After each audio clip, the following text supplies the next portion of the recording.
It's showtime!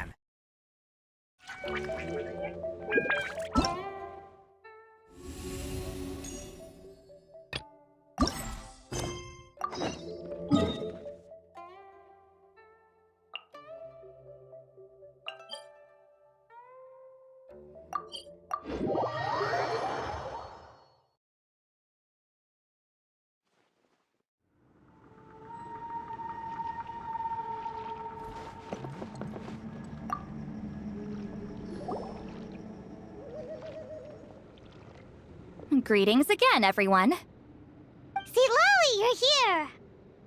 I got the ceremonial sword from the chief. It has a certain power that's needed in situations like this.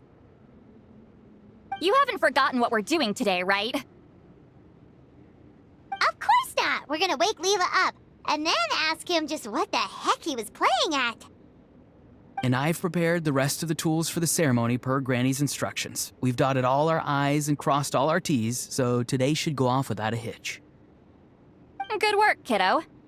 Then without further ado, let's get started.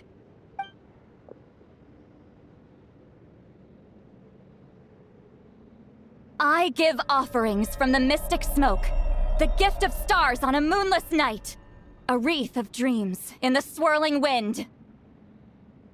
Glory be to the ruler of death. Fade, fade, fade. Thrice uttered and thrice repeated. Whoa! Is this one of her magic spells? This whole place suddenly got cold. What's happening? Keep your voice down. We mustn't disturb her. We, the children of the Priest King, swear to abide by the ancient pact and tear through the veil of the Night Realm. I am Seedlali. Hear my command. I am the Shepherd of Doomsday. I am Akul Batil.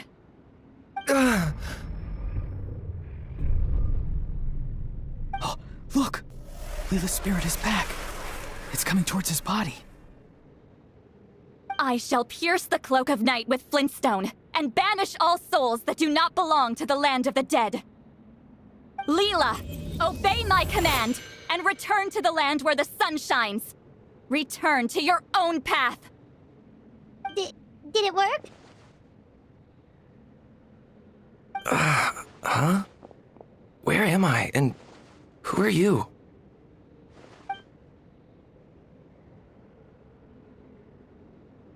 Whoa! Granny Eatsley, High Priestess Lolly, please have mercy!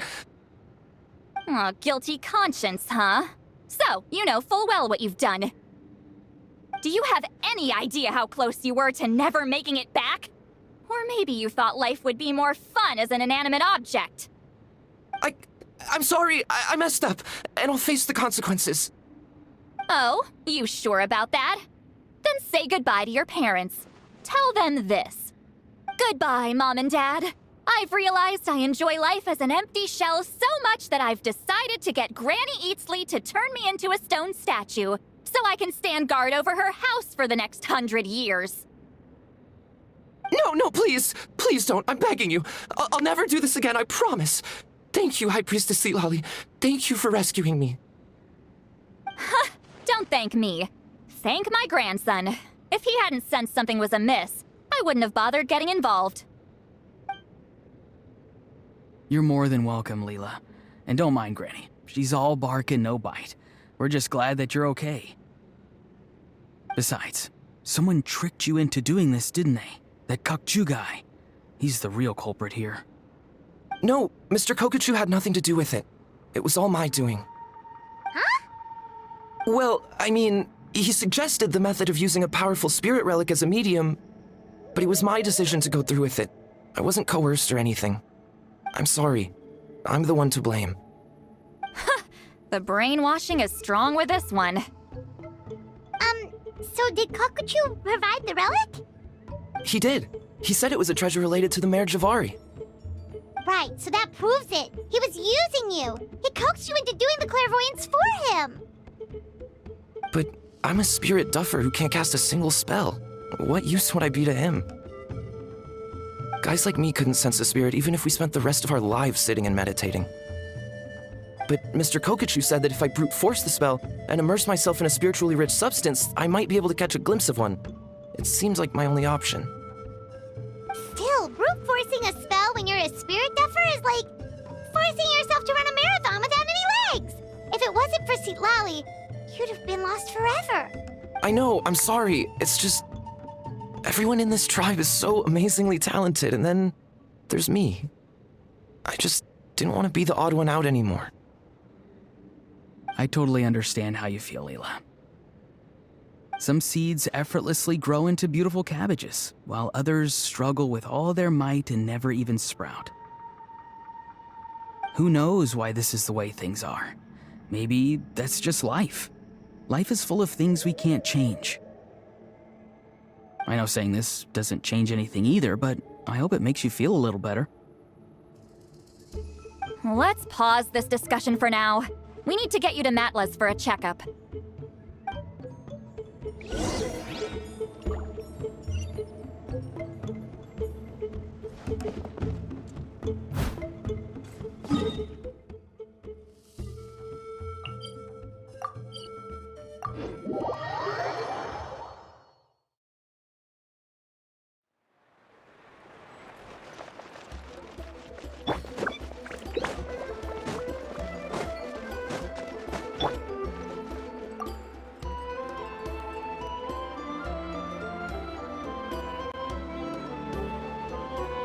Okay, looking good. Seems like this guy got off lightly. Just make sure he eats when you get back. Phew, he must be starving. That's relief. I've heard of cases where people's bodies started necrotizing after they spent too long meditating. What a horrifying thought! Anyway, Leela, even though we didn't know each other before all this, I'm still really glad that you're okay now. Well, maybe you don't know me, but I've heard all about you. The same goes for High Priestess Citlali, the Traveler, and Paimon. I've heard all the stories. Huh? Even us? This might sound corny, but you're exactly the kind of people I've always dreamed of becoming. But it's clear to me now. That was just wishful thinking. Honestly, why do I have to be born a spirit duffer? Nah, it's alright, really. I'm used to being useless by now. Thank you all for saving me. Auroron, I think you're right. It's just a fact of life. I promise I won't take another risk like this in the future. I've brought you more than enough trouble already. Aw, Leela. It's okay. There's no need to comfort me. Hey, you little rascal. What are you talking about? Look at me. Huh? What's wrong, High Priestess Citlali? I said, look at me. Take a good hard look. Sense anything strange? Granny, what are you talking about? What do you think, Traveler? Another case of happy to help written on someone's face? Hold on. I think... either my mind's playing tricks on me, or her entire body is an illusion. No, it must just be my imagination. I wouldn't be able to see through something like that. Wait, I know this trick. It's the same one I used a while back. Granny snuck away from right under our noses. You see? You can perceive some spiritual abnormalities now. Congratulations. Really? But where are you going, Granny? Where do you think? I'm going fishing, you dummy. Someone triggered the trap I set in the cave. Looks like our friend Kokachu took the bait. What? Sorry, can't talk now. You'll find me in the cave.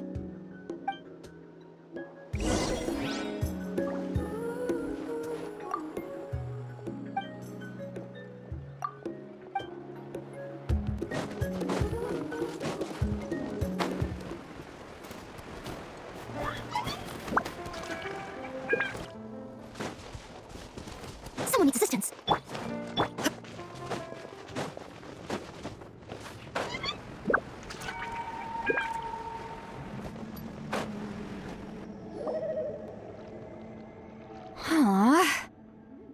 Don't believe it. He got away.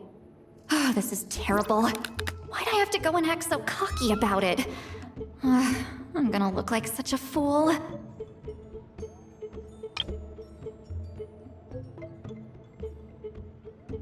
This Kokochu must be a real escape artist or something. But I can't tell them that. I'll have to think of something else. Say, Lolly, did you get him? Given that she's the only person here, I'm guessing no. I thought I'd let him go, for now.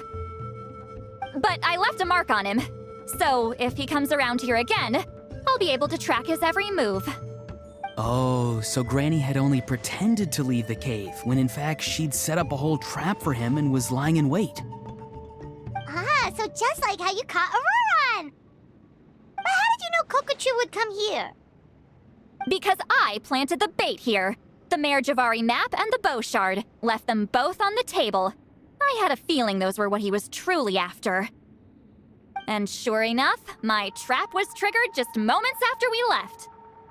So you really did set up traps here after all, huh? Of course. It's just that they'd never do anything to either of you. See? What did I tell you? So, Mr. Kokochu, you used me after all. This whole time, all you wanted was to find the location of the Mare Javari. That's right.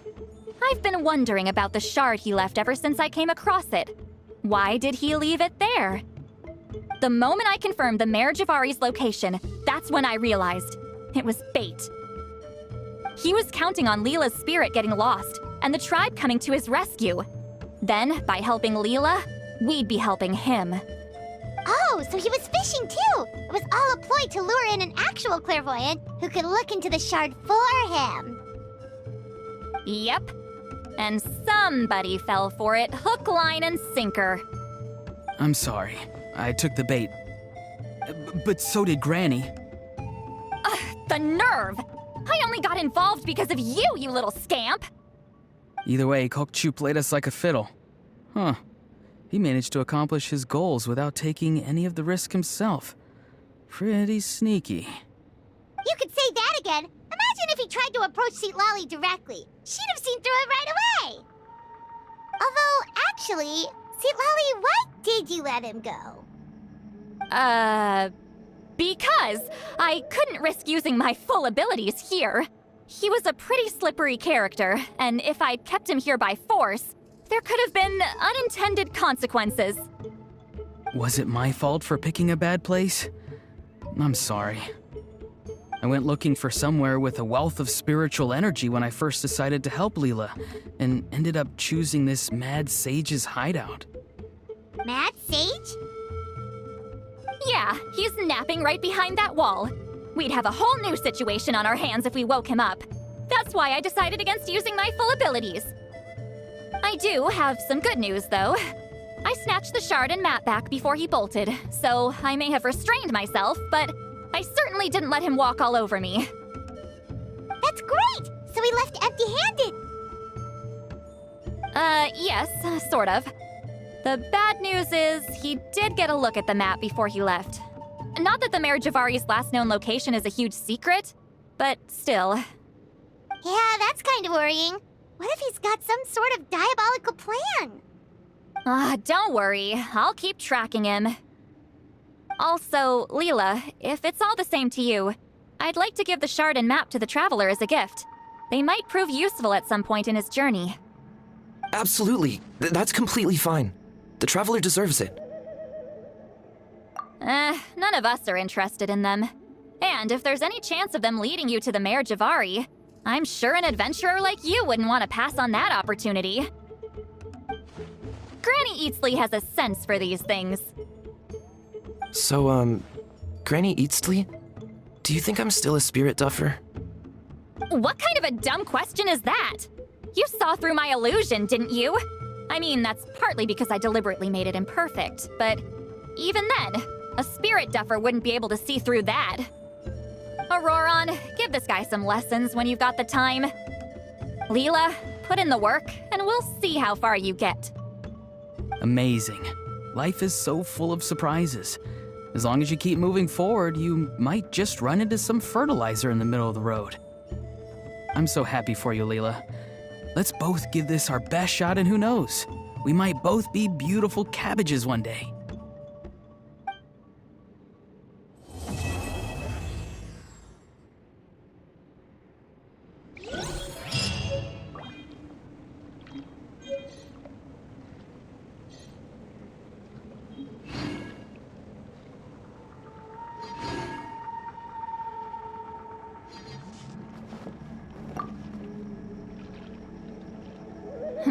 You all right?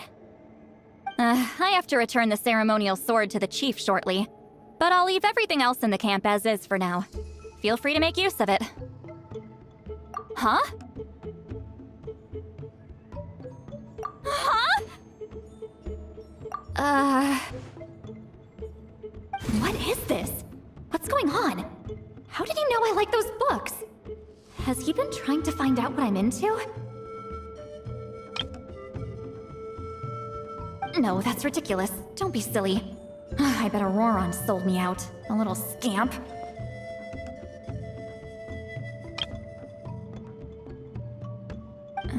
Still, he remembered. That's gotta mean something, right?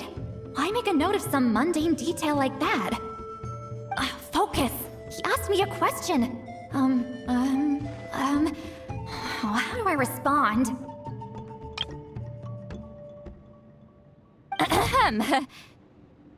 Sure, why not? I should have some time later. I'll let you know.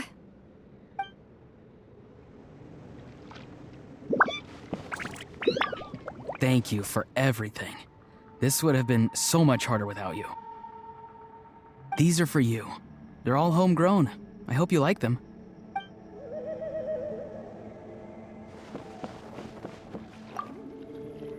I'm gonna apply myself hard and learn everything I can from Auroron.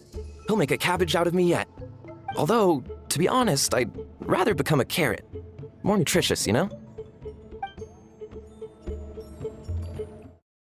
All in a day's work.